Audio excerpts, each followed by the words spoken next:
baheula keur masantren atuh abdi teh rumaos ari Jumaah masuk liburan kan sok diangge ngawuruk di pabumian di kota suk kana jero angkot atuh papanggih jeung bapak-bapak nu teu wawuh nempokeun naik ka abdi teh teuing beungeut abdi pikarunyaeun teuing beungeut beres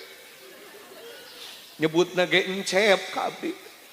encep teh lain kasep cepot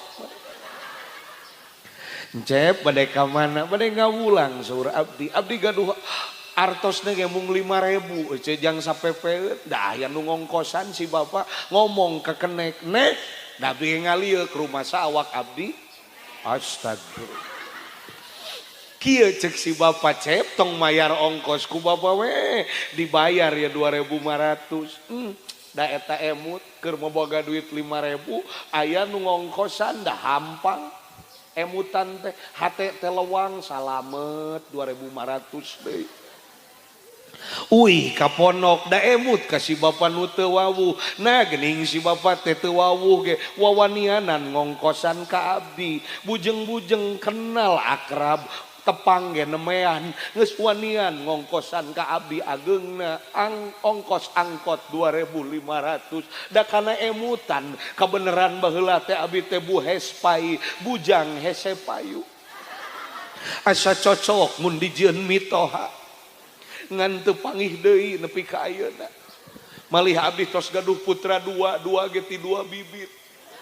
nya bibit abdi jeung pun bojo ai sorangan mah moal jadi ka urang teh mitnah nyanung geus menang 2 anak ri budak mah menya sorangan halo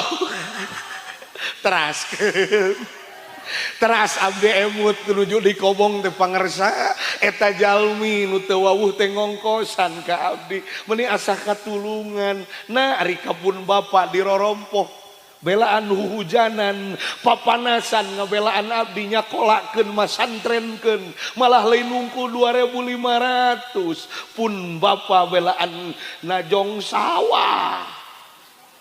bu pun biang ngejerit maratan langit koceak maratan jagat ngalahirkeun abdi antara hidup dan mati pun biang tong borong kesangna getihna nyawana digadekeun keur hirup abdi teu dianggap berjasa da pun biang mah seueur teuing kasayanana nah anu 2.500 dianggap berjasa da kakara tukang son alitan eho nama ngarah buleud sapertos nu pidato nah cek ta teraskeun